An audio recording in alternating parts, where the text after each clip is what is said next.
Hello my friends, welcome back to the channel. Today's video is going to be a little different. I've said it in the last couple of videos, I feel like I'm a broken record at the minute. I just have a lot going on at the minute and I haven't really had time to plan a video again for this week. However, a while back, maybe over a year ago even, I had this idea for a series I wanted to do, which was sort of like Friday night in with me and stuff, where I just read poetry. I thought it'd be nice, relaxing, and no pressure, and just kind of, you know, just pure poetry enjoyment. So that's what I'm going to do this week with this video. I'm going to start off with 3 of my own poems that I like to read when I do open mics or performances and stuff. And then I've got a few books by my side that have poems that I like to read in general, and we'll go from there. I hope you enjoy.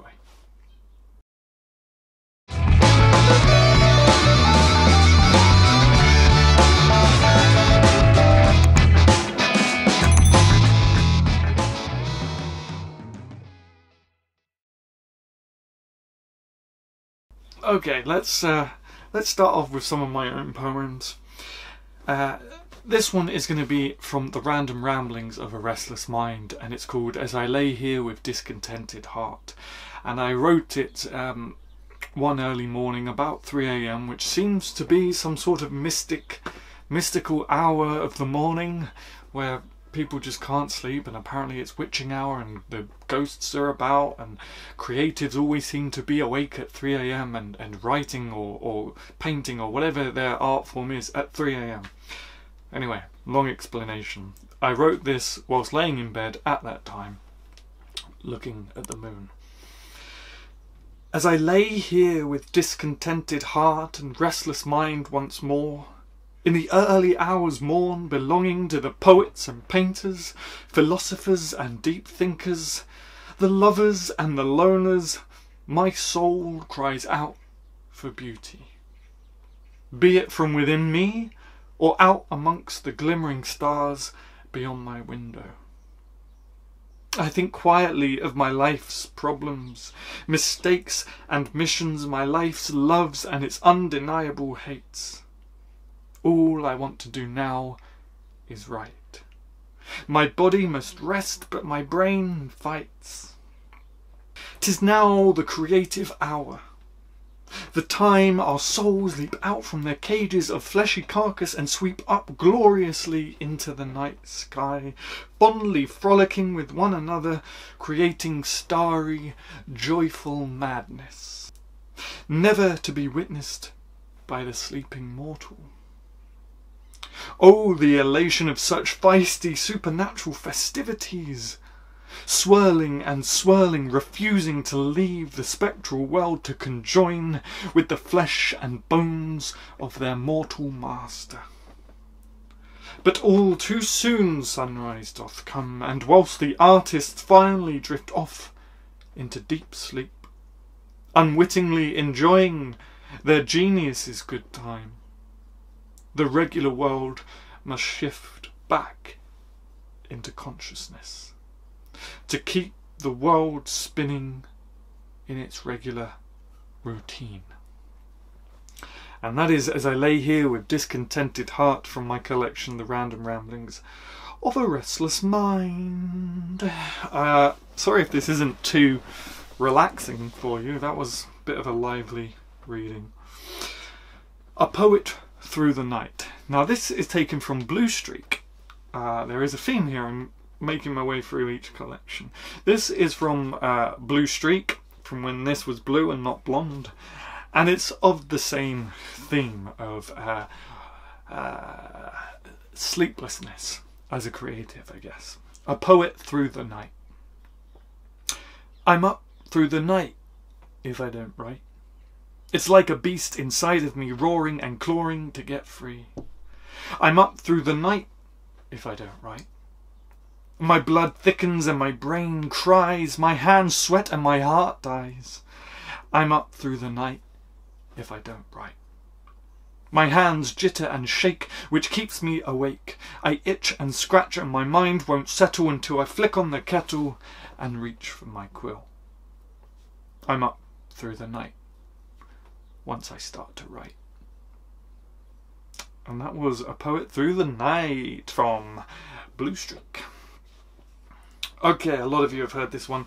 This was massively inspired, of course, by Bob Dylan's Man in the Long Black Coat. I have always been fascinated by the imagery of an artist dressed all in black with a long, mysterious black coat, rambling around on his own, making music and what have you. And this is my take on that imagery, the lonesome artist. And it was, of course, written with Man in the Long Black Coat, so you can swap out the lyrics. Some of the lyrics are still the same. Raindrops were dripping, the clouds swept high. He stormed out the door, if he stayed he would die. Through soggy marsh fields of damp and green, he popped his collar, not wanting to be seen. Not a word of goodbye, not even a note. So walked the poet in the long dark coat. Nobody has seen him lurking around, not even a glimpse. He didn't want to be found. He was lost in his thoughts as he looked to the sky, and he wondered if the world was even alive. Painting pictures with words of his own, rambled on, did the poet in the long dark coat. He roamed as he pleased from town over town, harmonica on mouth playing a sweet, sorrowed sound. For he'd seen that the world was all bark and no bite. And then from afar did he meet her sparkled eye, as she stood in white, having read the words he'd wrote. She gave her heart to the poet in the long dark coat. But it wasn't enough to get him to stay, so she wailed at him and he went on his way. And was this all that the world would be so willing to show, as they called for the poet in the long dark coat? So he answered their call without even a thought, for they'd taken the beauty he had so eagerly sought. They'd already shown him that they just didn't care. It was all over now, he just wasn't there. And he raised his gun with a single stroke. So flew did the poet in the long dark coat. So those are the 3 poems I'd like to read for you from my own collection, my own personal work. I have a bit of Coakley. I'm going to read some 2 Robert Frost poems that I really like. I thought I'll read some poems now just to kind of maybe introduce some of you to some new poems and new poets' work. There's some really great stuff out there, and I know some of you are always looking for recommendations. Stopping by Woods on a Snowy Evening by Robert Frost. Whose woods these are, I think I know. His house in the village, though. He will not see me stopping here to watch his woods fill up with snow. My little horse must think it queer to stop without a farmhouse near. Between the woods and frozen lake, the darkest evening of the year. He gives his harness bells a shake to ask if there is some mistake. The only other sounds the sweep of easy wind and downy flake. The woods are lovely, dark and deep, but I have promises to keep, and miles to go before I sleep, and miles to go before I sleep. That was Stopping by Woods on a Snowy Evening by Robert Frost. And then, of course, I couldn't move on from Robert Frost without reading quite probably his most famous poem. If I can find it.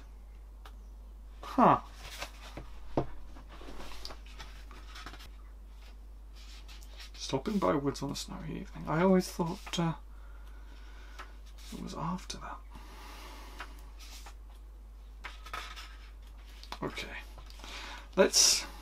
I'm obviously going past it. If not, I'll have to get it up on my phone. Is there please tell me there's a contents page. Yes.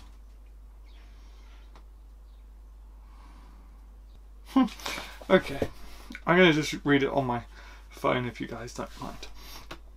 The Road Not Taken by Robert Frost. Two roads diverged in a yellow wood, and sorry I could not travel both, and be one traveller. Long I stood and looked down one as far as I could, to where it bent in the undergrowth. Then took the other, as just as fair, and having perhaps the better claim, because it was grassy and wanted wear. Though as for that, the passing there had worn them really about the same. And both that morning equally lay in leaves no step had trodden black. Oh, I kept the first for another day, yet knowing how way leads on to way, I doubted if I should ever come back. I shall be telling this with a sigh, somewhere ages and ages hence. Two roads diverged in a wood, and I took the one less travelled by, and that has made all the difference. The Road Not Taken by Robert Frost. Okay, I'm going to read from, none of this is paid promotion by the way, before anyone starts thinking. I'm going to read from one of my favourite collections of all time, Poems That Make Grown Men Cry.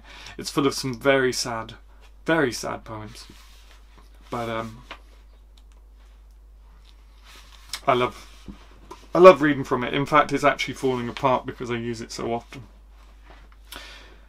Okay. I Am by John Clare. I am, yet what I am none cares or knows. My friends forsake me like a memory lost. I am the self-consumer of my woes. They rise and vanish in oblivion's host, like shades in love and death's oblivion lost. And yet I am, and live with shadows tossed into the nothingness of scorn and noise, into the living sea of waking dreams, where there is neither sense of life nor joys, but the vast shipwreck of my life's esteems. And even the dearest that I loved the best are strange, nay, rather stranger than the rest. I long for scenes where man hath never trod, a place where woman never smiled or wept, there to abide with my Creator, God, and sleep as I in childhood sweetly slept. Untroubling and untroubled where I lie, the grass below, above the vaulted sky. Fantastic. I Am, that was by John Clare. Okay, next up, one of my favourites to read at open mics and stuff as well. Christina Rossetti, Remember. Such a powerful poem. Remember. Remember me when I am gone away, gone far away into the silent land, when you can no more hold me by the hand, nor I half turned to go, yet turning stay. Remember me when no more day by day you tell me of our future that you planned. Only remember me, you understand, it'll be late to counsel then, or pray. Yet if you should forget me for a while, and afterwards remember, do not grieve. For if the darkness and corruption leave a vestige of the thoughts that I once had, better by far you should forget and smile, than that you should remember and be sad. I think that's one of the best poems I've ever read with the theme of mortality and death.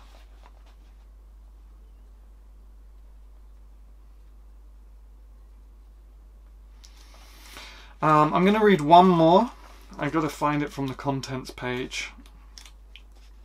This, by the way, is why I say I love contents pages. And this book is really falling apart. I want to read one more. What time are we on? We're on 14 minutes. I've been reading poetry for 14 minutes. I wouldn't want you to get too bored. But a lot of that is me trying to find poems, so... I hope you've enjoyed my reading so far, of course. I need to concentrate and try and find this. I haven't folded the page down for some reason. Pablo Neruda. There we go. I found Pablo Neruda, and the next poem is the poem that I wanted. I just happened to stumble across this poem whilst doing a reading for some open mics at the Cove Cafe. For those of you who don't know, look at that segue. I have a virtual poetry cafe on a game. Some people call it game. It's not really a game. It's like virtual reality, I guess. But it's called Second Life. If you want to know more about that, just go to www.thepoetrycove.com and click on the virtual cafe page. It gives you all the information you need to know. But every Friday we do open mics, and what I normally do is I pick up this book or whatever book and just randomly stop and then read. And a couple of weeks ago I stopped on this poem, which I hadn't come across yet, and it blew me away. So this is The Meaning of Africa by, and I hope I'm saying this right, by Abiose Nicole. The Meaning of Africa. Africa, you were once just a name to me, but now you lie before me with sombre green challenge to that loud faith for freedom, life more abundant, which we once professed, shouting into the silent, listening microphone or an alien platform to a sea of white, perplexed faces troubled with secret imperial guilt, shouting of you with a vision euphemistic as you always appear to your lonely sons on distant shores.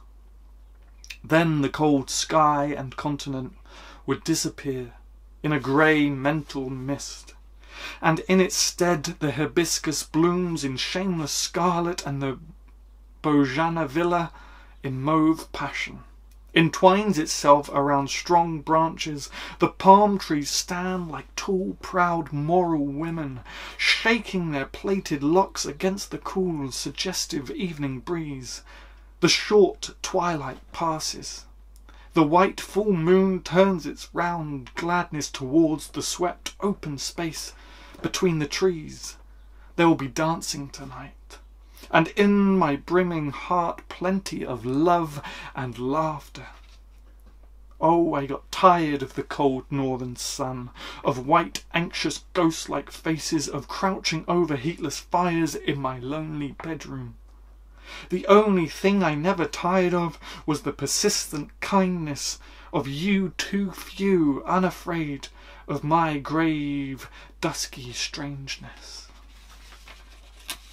So I came back, sailing down the Guinea coast, loving the sophistication of your brave new cities, Dakar, Accra, Cotonou, Lagos, Bathurst and Bissau, Liberia, Freetown, Libreville. Freedom is really in the mind. Go up country, they said, to see the real Africa. For whomsoever you may be, that is where you come from. Go for bush, inside the bush. You will find your hidden heart, your mute ancestral spirit. So I went, dancing on my way. Now you lie before me passive with your unanswering green challenge. Is this all you are? This long uneven red road, this occasional succession of huddled heaps of 4 mud walls and thatched falling grass roofs, sometimes ennobled by a thin layer of white plaster and covered with thin, slanting corrugated zinc. These patient faces on weather-beaten bodies, bowing under heavy market loads.